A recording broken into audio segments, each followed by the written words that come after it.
Die jüngsten strategischen Schritte Israels in der Region haben die Machtverhältnisse im Nahen Osten grundlegend verändert.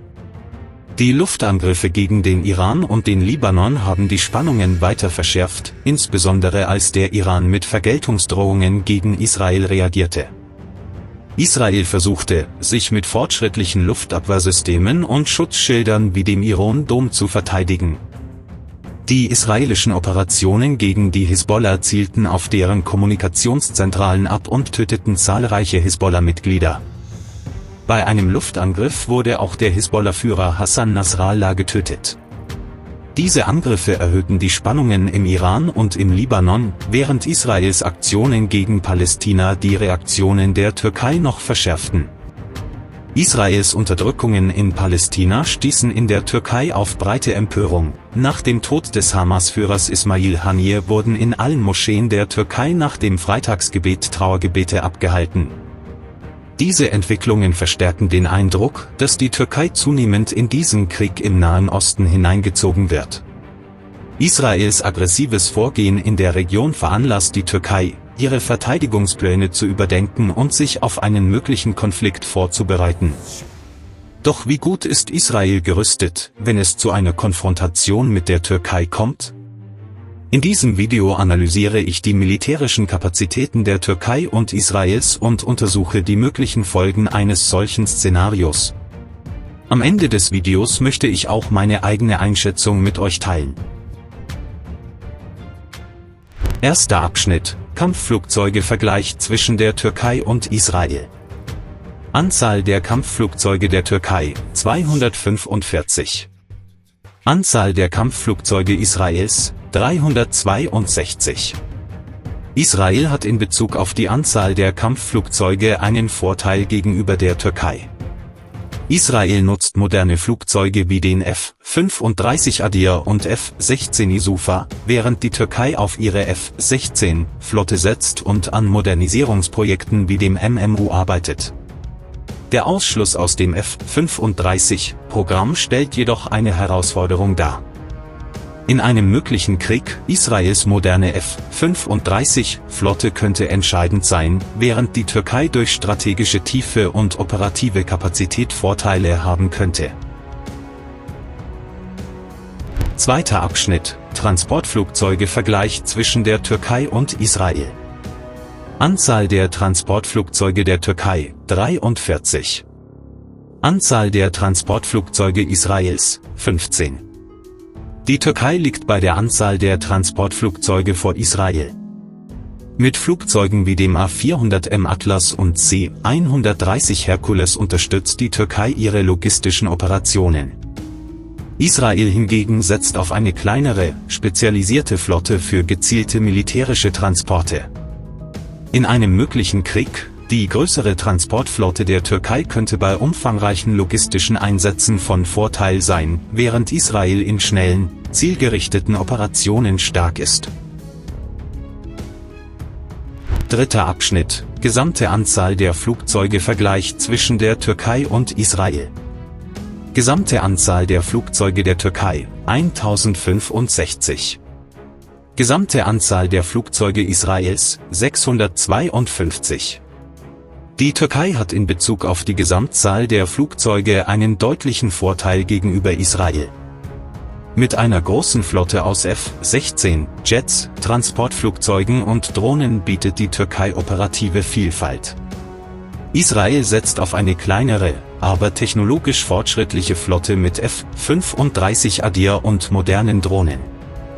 In einem möglichen Krieg, die zahlenmäßige Überlegenheit der Türkei erlaubt größere Operationen, während Israels technologische Überlegenheit präzise, strategische Angriffe ermöglicht. Vierter Abschnitt: Angriffshubschrauber-Vergleich zwischen der Türkei und Israel. Anzahl der Angriffshubschrauber der Türkei: 100. Anzahl der Angriffshubschrauber Israels: 48. Die Türkei hat bei der Anzahl der Angriffshubschrauber einen deutlichen Vorteil. Mit den in der Türkei hergestellten T-129 Attack-Hubschraubern hat die Türkei eine starke Position. Israel setzt auf A-64 Apache-Hubschrauber, die zwar technologisch überlegen sind, jedoch in geringerer Anzahl vorhanden. In einem möglichen Krieg, die Türkei könnte durch ihre große Hubschrauberflotte dominieren, während Israels Apache-Hubschrauber durch ihre technologische Überlegenheit entscheidend sein könnten. 5. Abschnitt: Hubschraubervergleich zwischen der Türkei und Israel. Gesamte Anzahl der Hubschrauber der Türkei: 497. Gesamte Anzahl der Hubschrauber Israels: 128. Die Türkei hat bei der Anzahl der Hubschrauber einen erheblichen Vorteil gegenüber Israel. Die türkische Flotte deckt ein breites Spektrum an Angriffs- und Transportmissionen ab, während Israel mit einer kleineren, aber effektiven Flotte auf spezifische Missionen setzt. In einem möglichen Krieg, die Türkei könnte durch ihre große Hubschrauberflotte strategische Vorteile in Angriffen und schnellen Transportoperationen erzielen, während Israel mit seiner kleineren, aber präzisen Flotte bei gezielten Einsätzen dominieren könnte. 6. Abschnitt: Flugzeugträger und U-Boote-Vergleich zwischen der Türkei und Israel. Anzahl der Flugzeugträger der Türkei: 1. Anzahl der Flugzeugträger Israels: 0. Anzahl der U-Boote der Türkei: 12. Anzahl der U-Boote Israels: 6. Die Türkei verfügt über den Flugzeugträger TCG Anadolu, der sowohl für sie als auch für Luftoperationen eine strategische Rolle spielt. Israel besitzt keinen Flugzeugträger, wodurch seine Marine in der Luftunterstützung eingeschränkt ist. Obwohl die Türkei mehr U-Boote besitzt, sind Israels nuklearfähige Dolphin-U-Boote eine entscheidende Komponente der regionalen Abschreckung.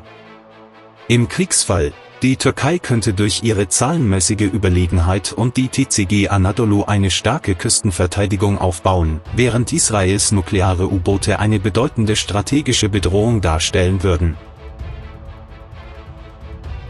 7. Abschnitt: Marineflottenvergleich zwischen der Türkei und Israel.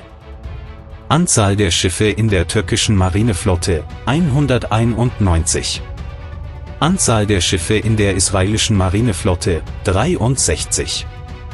Die Türkei hat eine deutlich größere Marineflotte als Israel. Mit modernen Fregatten und Korvetten erweitert die Türkei ihre maritime Schlagkraft. Israel hat eine kleinere, aber technologisch fortschrittliche Flotte, die in präzisen Operationen effizient ist. In einem möglichen Krieg, die Türkei hätte dank ihrer größeren Flotte im Mittelmeer Vorteile, während Israels technologisch fortschrittliche Schiffe präzise Einsätze unterstützen könnten. 8. Abschnitt: Mehrfachraketenwerfersysteme Vergleich zwischen der Türkei und Israel. Anzahl der Mehrfachraketenwerfer der Türkei: 322. Anzahl der Mehrfachraketenwerfer Israels: 98. Die Türkei hat einen großen Vorteil in Bezug auf die Anzahl der MRL-Systeme. Mit T-122 Sakarya und T-300 Kasırga kann die Türkei weite Gebiete unter Beschuss nehmen. Israel setzt auf weniger, aber technologisch fortschrittlichere und präzisere Systeme. In einem möglichen Krieg, die Türkei könnte durch ihre große Anzahl an MRL-Systemen Flächenoffensiven führen, während Israel mit präzisen Systemen strategische Ziele treffen könnte. 9. Abschnitt: Geschleppte Artilleriesysteme Vergleich zwischen der Türkei und Israel. Anzahl der geschleppten Artilleriesysteme der Türkei: 3103. Anzahl der geschleppten Artilleriesysteme Israels: 621. Die Türkei hat eine zahlenmäßige Überlegenheit in Bezug auf geschleppte Artilleriesysteme. Mit Systemen wie dem M114 und den T-155 Fadena kann die Türkei große Flächen abdecken. Israel setzt auf eine kleinere, aber moderne Flotte von hochpräzisen Artilleriesystemen. In einem möglichen Krieg, die Türkei könnte durch ihre große Artillerieflotte breite Flächen unter Druck setzen, während Israel mit präzisen Angriffen auf strategische Ziele punkten könnte. 10. Abschnitt: Panzervergleich zwischen der Türkei und Israel. Anzahl der Panzer der Türkei: 3222. Anzahl der Panzer Israels: 1650. Die Türkei hat eine deutliche zahlenmäßige Überlegenheit bei Panzern gegenüber Israel. Die Türkei setzt auf Leopard 2A4 und modernisierte M60T Sabra-Panzer, während Israel mit den technologisch fortschrittlichen Merkava Mk4-Panzern aufwartet. In einem möglichen Krieg, die Türkei könnte durch ihre große Panzerflotte auf mehreren Fronten operieren, während Israel mit der technologischen Überlegenheit seiner Merkava-Panzer punktet. 11. Abschnitt: Ballistische Raketenvergleich zwischen der Türkei und Israel. Anzahl der ballistischen Raketen der Türkei: 100. Anzahl der ballistischen Raketen Israels: 50. Die Türkei verfügt über ballistische Raketen wie die Bora mit einer Reichweite von bis zu 280 Kilometern. Israel setzt auf die Jericho-Raketen, die nukleare Sprengköpfe tragen können und seine strategische Abschreckung stärken. In einem möglichen Krieg, die Türkei könnte regionale Ziele mit ihren Raketen angreifen, während Israel durch seine nukleare Abschreckung eine strategische Dominanz besitzt. 12. Abschnitt: Nuklearwaffenvergleich zwischen der Türkei und Israel. Anzahl der Nuklearwaffen der Türkei: 0, offiziell. Anzahl der Nuklearwaffen Israels: 80 bis 90, geschätzt. Die Türkei verfügt offiziell über keine Nuklearwaffen, nimmt jedoch am NATO-nuklearen Teilhabeprogramm teil. Israel hingegen besitzt vermutlich Nuklearwaffen, was seine strategische Abschreckung stärkt. In einem möglichen Krieg, die Türkei könnte auf die Nuklearwaffen der NATO vertrauen, während Israel über eine eigene nukleare Angriffsfähigkeit verfügt. 13. Abschnitt: Reserve- und aktive Truppenvergleich zwischen der Türkei und Israel. Anzahl der aktiven Truppen der Türkei: 425.000. Anzahl der aktiven Truppen Israels: 169.500. Anzahl der Reservetruppen der Türkei: 200.000. Anzahl der Reservetruppen Israels: 465.000. Die Türkei hat bei den aktiven Truppen einen zahlenmäßigen Vorteil, während Israel über eine große Anzahl an Reservetruppen verfügt. Die Türkei setzt auf Wehrpflicht, während Israel auf eine schnelle Mobilisierung seiner Reserven setzt. In einem möglichen Krieg, die Türkei könnte mit ihren großen aktiven Truppen groß angelegte Operationen führen, während Israel seine Reserven schnell aktivieren könnte, um strategische Vorteile zu erzielen. 14. Abschnitt: Die Auswirkungen der aktiven Streitkräfte auf den Kriegsverlauf-Vergleich zwischen der Türkei und Israel. Israel könnte durch seine hochmodernen Verteidigungssysteme und professionellen Soldaten in den frühen Phasen eines Krieges schnelle und effektive Operationen durchführen. Mit moderner Ausrüstung und starken Luftstreitkräften hätte Israel in strategischen Angriffen einen Vorteil. Allerdings könnte der begrenzte Personalbestand bei längeren Kriegen ein Problem darstellen. Die Türkei hingegen könnte durch ihre große Anzahl aktiver Truppen und die Wehrpflicht bei langfristigen und großflächigen Kriegen einen Vorteil haben. Die geografische Lage und militärische Erfahrung der Türkei bieten Flexibilität bei regionalen Konflikten. In einem möglichen Krieg, Israel könnte durch technologische Überlegenheit bei kurzfristigen Operationen die Oberhand gewinnen, während die Türkei mit ihrer zahlenmäßigen Überlegenheit bei längeren Kriegen widerstandsfähiger sein könnte. 15. Abschnitt: Verteidigungsbudgets im Vergleich die Türkei und Israel. Verteidigungsbudget der Türkei: 19 Milliarden US-Dollar. Verteidigungsbudget Israels: 24 Milliarden US-Dollar. Israel verfügt über ein größeres Verteidigungsbudget als die Türkei und investiert in hochmoderne Waffensysteme, Luftstreitkräfte und nukleare Abschreckung. Die Türkei hingegen konzentriert sich auf die Entwicklung ihrer eigenen Verteidigungsindustrie und investiert in Projekte wie bewaffnete Drohnen. Fazit: Israel sichert sich durch sein höheres Budget einen technologischen Vorteil, während die Türkei auf regionale Abschreckung und heimische Verteidigungstechnologien setzt. 16. Abschnitt: Strategische Abschreckung und Verteidigungskapazitäten die Türkei und Israel. Israel verfügt über eine starke strategische Abschreckung durch seine Nuklearwaffen und fortschrittlichen Luftverteidigungssysteme. Das Iron Dome- und Arrow-System bietet Schutz vor Luftangriffen, während die Jericho-Raketen Israels Abschreckungskapazitäten erhöhen. Die Türkei setzt auf bewaffnete Drohnen, SİHA, das inländische HISAR-System und das S-400 Raketenabwehrsystem für regionale Abschreckung. Obwohl die Türkei nur über begrenzte ballistische Raketen verfügt, stärken Fortschritte in der Verteidigungsindustrie ihre Fähigkeiten. In einem möglichen Krieg, Israel könnte durch seine nukleare Abschreckung und fortschrittliche Verteidigungssysteme einen strategischen Vorteil haben, während die Türkei mit Drohnen und regionalen Verteidigungssystemen strategische Flexibilität bieten könnte. 17. Abschnitt: Die operativen Auswirkungen der Verteidigungskapazitäten und die Rolle regionaler Allianzen auf den Kriegsverlauf. Die Türkei und Israel. Israel verfügt über starke Verteidigungssysteme, Iron Dome, Arrow, und fortschrittliche Technologien, die eine strategische Überlegenheit bieten. Die nukleare Kapazität und Cyberfähigkeiten Israels erhöhen seine operative Stärke. Die Türkei setzt auf Drohnen, SİHA, HISAR-Luftabwehrsysteme und das S-400, um schnell auf regionale Bedrohungen zu reagieren.